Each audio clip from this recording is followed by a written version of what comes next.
פרשה בארבע, אקטואליה בפרשת השבוע, עם הרב אהרון לוי. שלום לכם.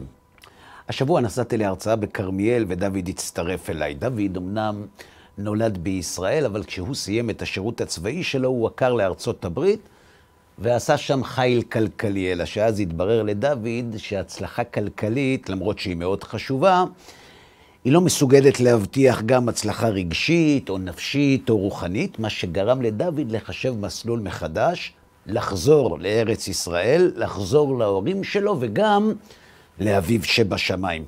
דוד החליט, ביצע וגם הצליח ברוך השם. בדרך להרצאה, כשהתברר ששופטי בג"ץ קבעו פה אחד בשם השוויון, הצדק, ורק בגללם כמובן שהמדינה חייבת לגייס את לומדי התורה לצבא באופן מיידי, וגם לשלול מהם את התקציבים שהם זכאים להם, דוד הזדעזע. תגיד אהרון, הוא אמר לי, מה יהיה, מה, אתה לא מודאג? איך אתה נשאר רגוע? איך קורה אהרון שדווקא במדינת היהודים מבקשים לכפות על לומדי תורה להפסיק את לימוד התורה? תגיד, מי צריך את החרדים בצבא? אני הרי שירתתי בצבא. אף אחד באמת לא רוצה אותם שם, וגם לא צריך. אז תגיד, מה הסיפור הזה? זה הרי הכל חוץ משוויון. את הערבים הם לא מבקשים לגייס בשם הצדק והשוויון, והם גם לא מעיזים לעלות על הדעת לשלול מהם תקציבים. חוץ מזה, אהרון, אנחנו הרי אנשים מאמינים, הרי שום דבר לא קורה במקרה. אולי יש לך מושג מה השם רוצה מאיתנו, איך הוא מאפשר להם לבטל תלמידי ישיבה מלימוד תורה? אני לא יודע מה איתך, אהרון, הוא אמר לי, אבל אני ממש מודאג. לא עניתי לו. במשך השנים זכיתי להביט בהליכותיהם של גדולי תורה, ולמדתי מהם שלמרות שזריזות נחשבת למידה משובחת וחשובה, בתחום אחד היא גרועה יותר מכולם, בדיבור. למדתי מהם שהדיבור הוא מותר האדם, הוא היהלום שבכתר, הוא הכוח החזק ביותר שההשגחה העניקה לבני אדם, ולכן בדיוק בגלל המעלה הגדולה שלו צריך לנהוג בו בזהירות רבה. אם משתמשים בדיבור נכון, אין טוב ממנו, אבל אם משתמשים בו לא נכון, אין מהרס ומחריב ממנו. לכן לא עניתי לו, אלא שדוד לא הבין. תגיד אהרון, הוא שאל, מה אתה שותק? אין לך דעה בנושא, לא אכפת לך, הרי יש לך בן בישיבה, יש לך חתנים ובנים שלומדים תורה. תגיד, בי ידאג להם, ממה הם יתפרנסו, איך הם יוכלו להמשיך ללמוד תורה? אני דואג, אמרתי לו ביובש. כל אבא מייחל לרווחה של הילדים שלו, אלא שבימים האלה, דוד, כל ההורים בישראל דואגים לילדים שלהם. אני לא שתקתי, אמרתי לו, כי אני אדיש למה שקורה, אני שתקתי, גם כדי לחשוב מה להגיד, אבל בעיקר איך להגיד. היום דוד, אמרתי לו, יש אנשים שלא נתקלים בקשיים במהלך החיים, ממש לא, הוא אמר לי, אין אנשים כאלה, כולנו אהרון מתמודדים, אני התמודדתי לפני שחזרתי בתשובה, ואני מתמודד גם היום. אז מה בכל זאת ההבדל, שאלתי אותו, אם גם לפני שחזרת בתשובה התמודדת, וגם כעת אתה מתמודד, מה בכל זאת שונה? עם מה מתמודדים? בעוד האדם שלא מאמין, כשקשה לו הוא מחפש את הסיבה של הקושי בעולם החומרי בלבד, המאמין מחפש את הסיבה גם במימד החומרי, אבל בעיקר במימד הרוחני. הוא הרי מאמין, ואצל אדם מאמין, דברים הרי לא מתרחשים סתם, הכל בהשגחה, נכון? לכן, בשונה מהלא מאמין, המאמין שואל את עצמו עוד שאלה ייחודית. הוא שואל גם, למה הקדוש ברוך הוא שלח לי את הקושי הזה? זה ההבדל בין כופר שמתמודד למאמין שמתמודד. שניהם מתמודדים, אלא שבעוד הכופר עסוק בחיפוש הסיבה הטבעית, המאמין מחפש גם את הסיבה הרוחנית. וכאן מתעוררת בעיה. את הסיבה הטבעית לקושי, דוד, לא כל כך קשה למצוא. צריך רק לחפש. אבל איך מוצאים את הסיבה הרוחנית? הרי הקדוש ברוך הוא לא מדבר איתנו, הוא לא מספר לנו למה ואיך הוא מנהל את העולם דווקא בדרך הזו. אז איך נוכל לזהות את הסיבה הרוחנית לקשיים שלנו? בעזרת ההתבוננות במציאות החיים, דרך הנהגת מידה כנגד מידה שלא בטלה, כפי שלימדו אותנו חז"ל. אמנם גם במידה הזאת אפשר לטעות, אבל פחות. אלא שדוד לא הבין לאן אני חותר. תגידו, הוא אמר, ואיך מידה כנגד מידה קשורה לנושא שלנו? מאוד קשורה, אמרתי לו. הרי שנינו זוכרים טוב מאוד שבתקופה שקדמה למלחמה שאנחנו נמצאים בעיצומה, עם ישראל נחלק לשני חלקים, לכאלה שתמכו ברפורמה המשפטית ולכאלה שהתנגדו לה. שאלת את עצמך, דוד, למה אנשים האמינו שצריך רפורמה במערכת המשפט דווקא עכשיו? פשוט מאוד. בעבר, בית המשפט התעסק בענייני משפט ורק בהם. אבל מסיבות שונות, במשך השנים, בית המשפט החליט שהוא רשאי וגם חייב להתערב ולהכריע לא רק במשפט, אלא גם במחלוקות מוסריות וערכיות, וששמורה לו הזכות לקבוע בשבילנו איזה ערך חשוב יותר ואיזה פחות. מה שהפך את העניין לבעייתי מאוד, כי בעוד בענייני משפט לא נודעת חשיבות רבה מדי לדעה ולהשקפה של השופט, בענייני מוסר וערכים היא קובעת ועוד איך, שהרי הוא בשר ודם, וכמעט ואי אפשר ששופט יפסוק בעד ערך או השקפה שסותרת את האמונה שלו, למרות שהוא שופט. אז איך מרשים לעצמם השופטים, דוד, להכריע גם בסוגיות שקשורות למוסר וערכים שהדעות שלהם משפיעות עליהם? בגלל שבמדינת ישראל אומץ הרעיון ששופטים הם לא ככל האדם, הם לא לוקים בנגיעות אישיות, יש להם מזג שיפוטי, ולכן הם אובייקטיביים לחלוטין, כמעט מלאכים. ובגלל שהם ניחנו בתכונה הייחודית הזאת, כשהם יושבים על כס המשפט, הם מתעלמים לחלוטין מדעתם הפרטית ומהעולם הערכי שלהם, ולכן הם יכולים לדון ולהכריע גם בנושאים ערכיים, בלי שהדעה הפרטית שלהם תשפיע על פסק הדין. זו הגישה שאותה טיפח ועיצב נשיא בית המשפט העליון לשעבר, הפרופסור אהרון ברק, שהוא אבי האקטיביזם השיפוטי במדינת ישראל. אלה שצידדו ברפורמה הרגישו שהשופטים לא לוקחים בחשבון את הערכים שבהם הם מאמינים, ולכן הם דרשו לגוון את שופטי בית המשפט כדי להעניק מקום גם להשקפות אחרות שלדעתם כמובן משפיעות על הפסיקה. לעומתם אלה שהתנגדו לרפורמה האמינו שהשופטים לא מושפעים מהדעות האישיות שלהם, ולכן צריך לבחור שופטים לא לפי השקפת העולם שלהם, לפי המקצועיות. אם לא יקרה כך, הם אמרו, תיפגע המקצועיות של בית המשפט, וממילא תיפגע גם האמינות שלו. הוויכוח הזה, דוד, לא הוכרע. המלחמה שקטעה אותו גרמה לכך שאומות העולם הנאורות ודרום אפריקה בראשן, תבעו מבית הדין הבינלאומי בהאג שיורה למדינת ישראל להפסיק מיד את המלחמה שפרצה אחרי שמחבלי החמאס פתחו בה באכזריות שלא ניתנת לתיאור. התגובות בישראל, דוד, לתביעה בהאג היו כמעט זאת. כולם כעסו, גם בימין, גם בשמאל. כולם טענו שמדובר בצביעות, באנטישמיות וברשע טהור, ושדעתם של השופטים מוטה נגד מדינת ישראל, ושאפילו כשפרופסור אהרון ברק נמנה על חבר השופטים שידון בעתירה, כולם היו בטוחים שבית המשפט יפסוק נגד מדינת ישראל, למרות שהצדק איתה, וכך באמת קרה.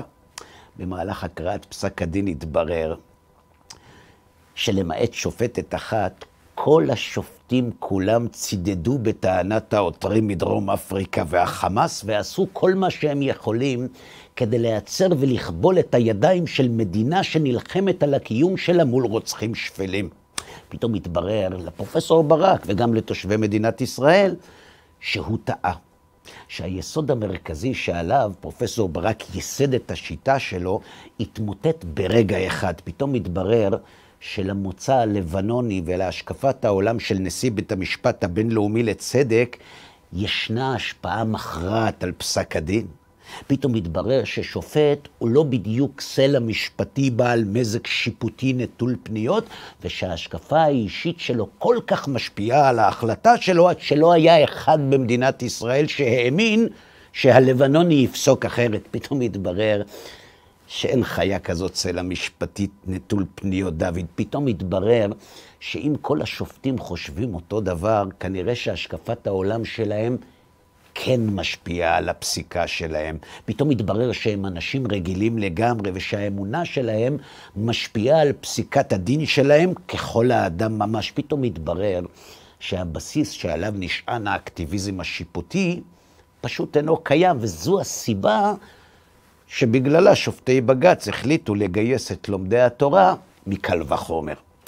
הרופאים בהרכב השופטים בהאג פסקו נגד מדינת ישראל, למרות שהיה בהרכב שופט ישראלי, בית משפט עליון שאין בו אפילו לא שופט חרדי אחד, שהוא יפסוק בעד לומדי תורה.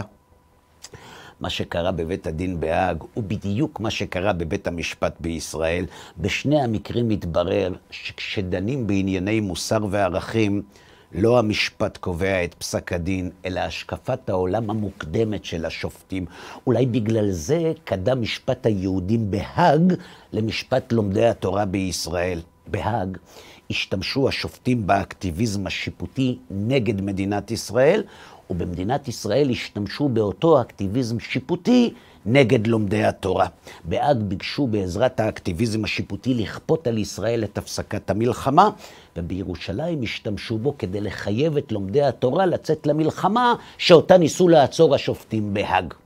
בהאג השופטים נטלו לעצמם סמכות שאף אחד לא העניק להם, וגם בישראל. בהאג התברר שאין דבר כזה סלע משפטי. וזה יתברר גם בישראל.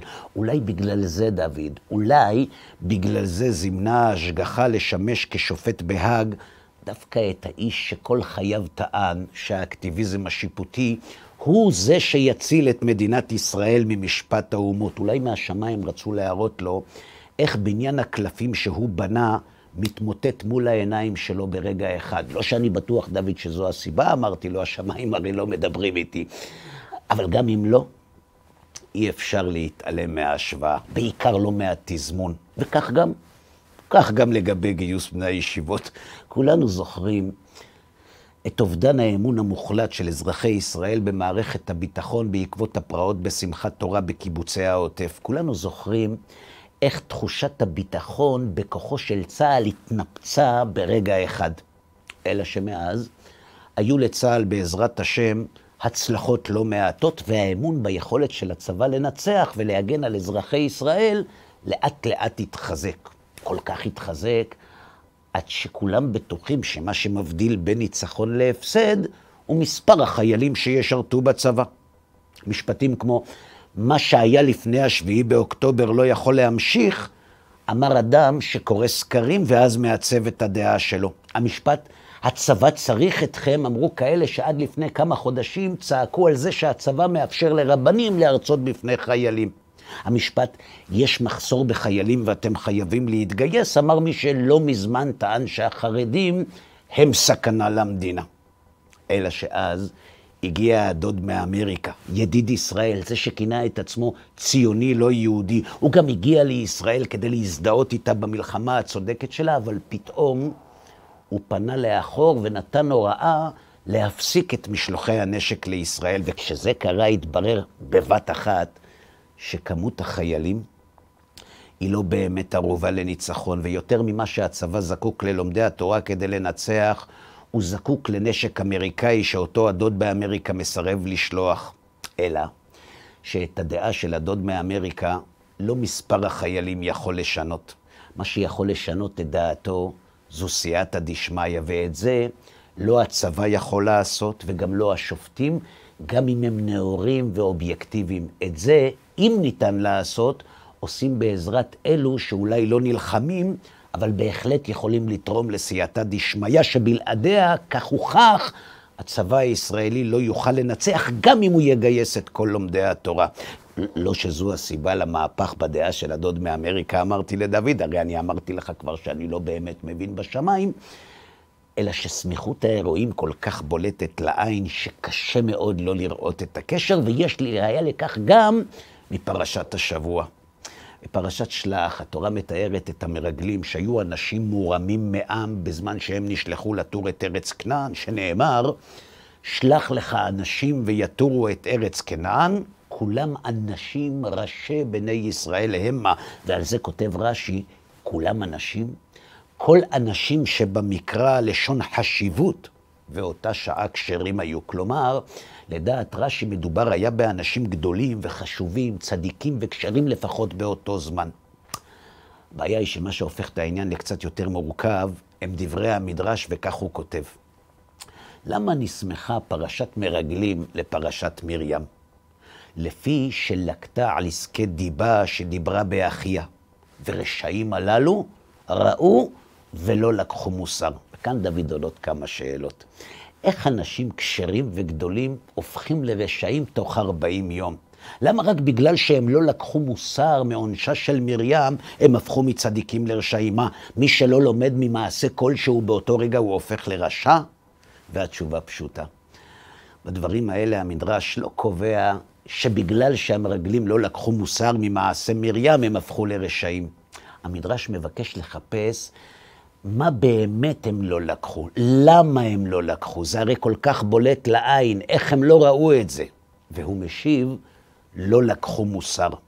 כדי לקחת מוסר, דוד, כך מלמד המדרש, האדם נדרש להתגבר על רצונותיו ועל תאוותיו, ובעיקר על הנגיעות האישיות שלו, כי אם הוא לא ינהג כך, אין סיכוי שהוא ייקח מוסר. שהרי כל המהות של מוסר היא תביעה עצמית לתיקון ולשיפור, ותביעה כזאת לא יכולה להתפתח במוחו של אדם שנגוע בנגיעות אישיות.